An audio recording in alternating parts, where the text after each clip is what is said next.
Salut!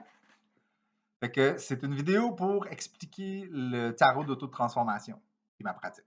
Un peu d'où ça vient, et puis à quoi ça sert, puis à quoi ça ressemble. Je l'explique parce que ça se différencie quand même beaucoup des tarots typiques.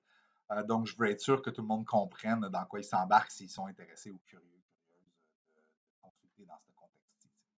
On va commencer par le contexte historique. La pratique, j'ai eu la chance d'étudier sous un étudiant de Alexandre Jodorowsky, qui lui a étudié avec Jodorowsky pendant 5 ans en France de l'année 70. Puis moi, j'ai étudié 3 ans avec lui en personne, puis plusieurs années après à distance, à juste s'envoyer des messages. Donc, je suis dans l'héritage de la voie du tarot. Ça vient de là, mais j'ai une posture plus collaborative et co-créative que celle de Jodorowsky, qui peut être un peu plus prescriptive avec sa pratique de psychomagie. Je vais essayer de me rappeler de revenir à tous ces sujets-là plus tard, mais moi, ma posture fondamentale, c'est la conversation. Donc, la majorité des tarologues que vous pourriez croiser dans le marché font une pratique qui est plus divinatoire, ce qui en gros veut dire les cartes vont te dire ton avenir. Ah, il va se passer telle chose, il va se passer telle chose. Moi, je fais pas ça comme ça. Ça m'intéresse pas, puis je trouve ça personnellement vraiment arrogant de faire ça comme ça. Je trouve que ça démontre un peu un excès de zèle, puis je trouve ça très dangereux, en fait, de guider les gens, de dicter l'avenir des gens. C'est pas particulièrement intéressant pour moi.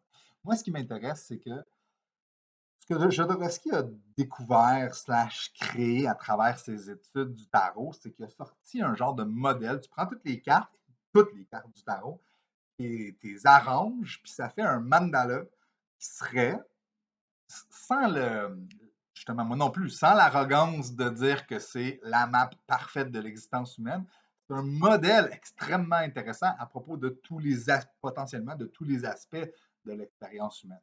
Donc, moi, ce que je trouve intéressant, c'est que les cartes nous permettent de nous poser des questions riches à propos de nos problématiques majeures. Ça, c'est vraiment intéressant pour moi.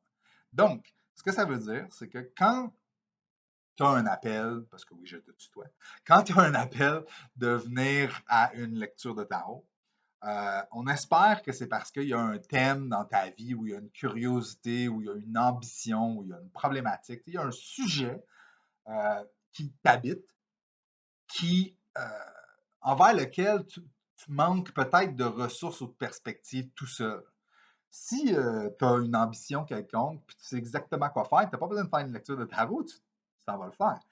La lecture est intéressante si on n'est pas sûr. Tu sais, on a c'est plusieurs chemins possibles ou plusieurs questions possibles. Puis là, on n'est pas sûr de trop comment savoir avancer. Puis on a le goût de consulter, pas juste le tarot, mais nos amis, puis lire des livres. Puis on a besoin de- de prendre de l'information avant d'avoir la clarté pour agir. Fait que dans ce contexte-là, ce qui est intéressant avec cette pratique-ci, c'est que c'est un espace très riche dans lequel faire cette exploration-là. J'explique. En gros, tu arrives à la lecture avec ce thème-là qui t'habite. Et puis, dans l'espace qu'on va créer ensemble, il y a 3 ou 4 pôles d'autorité face à la question que tu apportes. Le premier pôle, le plus évident, c'est toi. C'est que tu arrives avec ton expérience de vie, ton héritage, ta sagesse et ta justification sur pourquoi est-ce que c'est important pour toi, cette affaire-là. Ça t'habite. Fait que là, moi, je peux pas te dire pourquoi est-ce que c'est important pour toi. C'est toi qui vas pouvoir me dire, ah, moi, j'ai le goût d'atteindre cet objectif-là ou j'ai telle problématique avec mon enfant. Puis là, ben, moi, j'écoute et je reçois. C'est sûr que tu as raison. Mais si tu arrives avec besoin de consulter, ben, c'est parce que tu sais que ton héritage puis la charge de ton passé limite ta perspective aussi.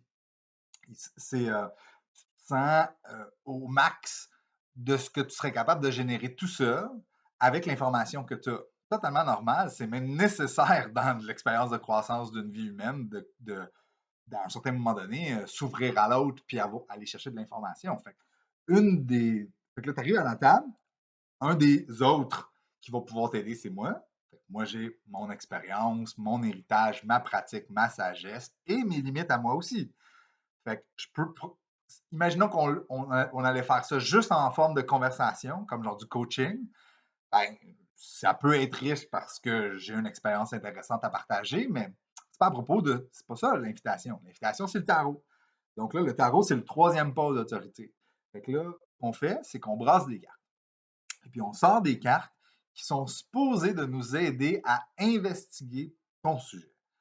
Donc là, ça devient riche parce que d'après la lecture de Jodorowsky du tarot, que ce soit ce qu'il a découvert à propos de l'objet ou que ce soit qu'il ait créé, qu'il ait projeté du sens dessus, c'est pas grave. Le résultat, c'est que sa lecture du tarot est tellement riche que chaque carte qui va sortir va nous proposer une piste d'investigation intéressante en lien avec la question que tu apportes à la table. Donc, tu arrives avec une question à propos d'une relation, puis là, on sort une carte à propos de, je sais pas moi, un manque de ressources. Ben, on peut se poser la question, en quoi est-ce qu'on peut se sentir en manque de ressources face à cette relation-là? C'est une question que moi, je n'aurais pas pensé à poser tout seul. Ce n'est pas nécessairement une question que toi, tu aurais pensé à poser tout seul. Mais la carte nous force parce qu'on a brassé et donc on n'a pas contrôlé quelle carte allait sortir. La carte nous force à aller voir un angle euh, inusité face à cette question-là. Donc, ça, c'est une carte. Après ça, il y en a une autre, puis une autre, puis d'autres, puis d'autres. Puis là, éventuellement, ils articulent ensemble, puis ça crée des questions très complexes qu'on n'aurait jamais pu, on n'aurait pas pu contrôler pour ce résultat-là. Donc, c'est des aides à l'exploration qui nous stimulent les deux à aller chercher des perspectives inattendues face à la problématique centrale. Fait que déjà, ça, c'est hyper intéressant parce qu'il y a trois, c'est comme il y a trois acteurs dans la conversation. Tu sais, il y a moi qui interprète les cartes, tu trouves le lien entre ça et ta vie. Après ça, moi, je peux rebondir là-dessus avec des précisions sur ce que je connais des cartes ou juste, ah, j'entends que tu dis ça, ça me fait penser à tel autre livre. Puis, tu sais, c'est une conversation. Et puis, à travers ça, de mon expérience, il y a deux dynamiques clés qui vont émerger. Celle qui est la plus commune, c'est que les questions posées par le tarot nous aident à trouver une articulation plus fine et précise d'une question qui nous aide véritablement à mieux naviguer cette problématique-là. Ça, c'est très, très commun que c'est pas que les réponses sont dans les cartes, c'est que les cartes sont très fertiles pour nous aider à raffiner notre processus. Donc, quand on quitte à la fin de la lecture, c'est pas nécessairement qu'on part avec des réponses, mais on part avec des pistes, puis on part avec beaucoup plus de clarté à propos de pourquoi cette piste-là, c'est une bonne idée, tu sais, puis ça nous aide vraiment à naviguer. Fait que ça, c'est super intéressant. Mais aussi, l'autre scénario qui peut arriver, c'est que les cartes n'ont pas nécessairement raison. Moi, je ne dis pas que c'est les bonnes cartes, et puis, etc.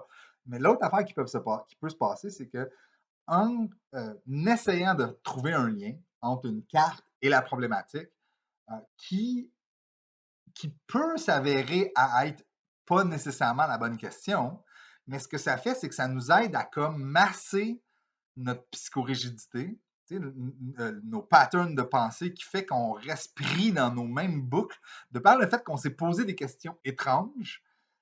C'est comme si on est capable de voir à travers euh, nos fausses croyances, puis nos blocages, puis ça nous aide à juste comme créer de l'espace pour trouver une autre question qui n'est ni la carte, ni la problématique, ni quelque chose que toi, avant la lecture, tu ne serais pas arrivé avec cette question-là. Puis moi non plus, j'y aurais pas pensé.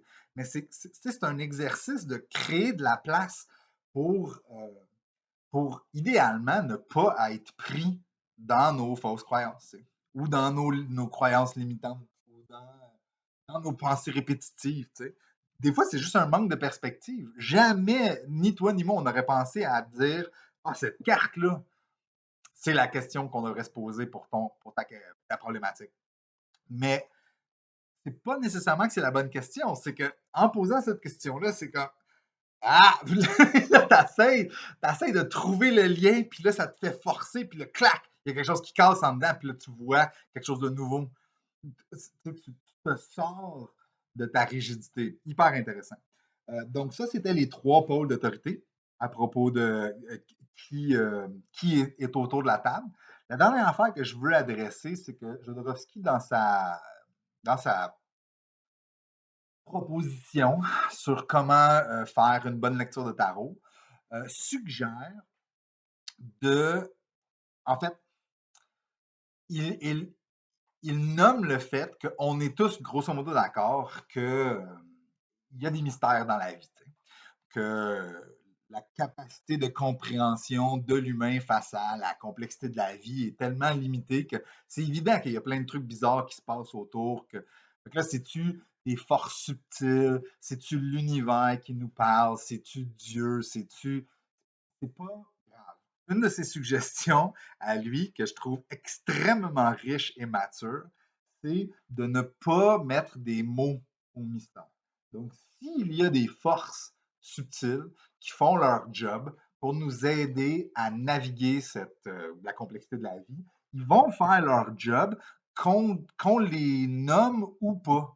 Donc, moi, je ne dis pas que ça n'existe pas. J'arrive pas avec une pratique qui est exclusivement naturaliste et puis anti-métaphysique. Je ne dis pas qu'il n'y a pas de force mystérieuse. C'est juste, moi, je ne veux pas nommer ces choses-là parce que je trouve ça arrogant. Puis je trouve que ça, c'est comme si ça limite. Si c'est vraiment des forces transcendantes là, qui sont plus complexes que ce que tout le monde est capable de comprendre, de leur donner des noms, c'est de les. C'est tellement une réduction de complexité qu'en bout de ligne, on a accès à quelque chose de minimal de leur force véritable. Fait que moi, ce que je choisis de faire, c'est, en fait, inspiré de ce que Jodorowsky il suggère aussi, c'est non. Ce qu'on va faire, c'est qu'on va dire oui, il y a de la place pour de l'aide, des forces mystérieuses, whatever. Fait que ce qu'on fait, c'est qu'on tire une autre chaise, puis on garde une chaise libre en invitant ces forces-là à se joindre à la lecture, mais on n'en parle pas. Parce que c'est ça serait arrogant de notre part d'essayer de leur donner des noms. Bon, je dis ça parce que euh, il faut. Je veux pas que cette pratique-ci soit. Je veux pas qu'elle soit ni euh, ésotérique, métaphysique d'avance, mais elle n'est pas non plus fermée aux croyances que vous apporteriez à la lecture. Dans le sens, telle personne est plus chrétien, telle autre personne va être. Tu sais, il y a toujours de la place pour ces forces-là dans la lecture. Ils ne sont pas en conflit. Il n'y a pas de contradiction entre les deux. Ce qui est intéressant, c'est que l'invitation de cette lecture-ci, c'est une invitation à cultiver sa capacité d'explorer ses propres problématiques avec cet outil-là. Puis là, ce qu'on fait, c'est qu'on aiguise notre conscience, notre clarté, notre capacité de créer du sens, puis notre compréhension de la problématique en conversation. Tu sais, on le fait à deux, on pratique la création de sens, l'autonomisation, puis la navigation de la complexité de la vie à travers cet outil-là. Et c'est une pratique spirituelle comme on the side. Tu sais. On n'a pas besoin de forcer la note. On laisse de la place et puis ça va arriver tout seul de toute façon. Fait que ça, c'est important pour moi de dire ça parce que je sais que le tarot a clairement une réputation d'être ésotérique et puis tout ça. Puis moi, quand j'ai commencé à pratiquer, au début, j'ai rejeté le tarot exactement pour cette même raison-là. J'étais comme, non. Puis en bout de ligne, c'est magique, mais c'est magique à la fois parce que c'est un outil riche tel quel, et quand on le pratique, il y a quelque chose de vivant dans cet espace-là, cette posture-là, qui enrichit tout le monde. Moi, j'en suis enrichi à chaque fois que je le fais. Donc, voilà. Fait que ça semble répondre à la question. Je pense, si vous avez d'autres questions, n'hésitez pas à m'écrire. Vous pouvez vérifier dans la description de la vidéo aussi, il devrait avoir des liens pour rentrer en contact avec moi et des liens vers d'autres vidéos qui répondent à d'autres questions à propos de la pratique de tarot. Si ça vous intéresse, n'hésitez pas, puis on prendra rendez-vous, puis on fera ça.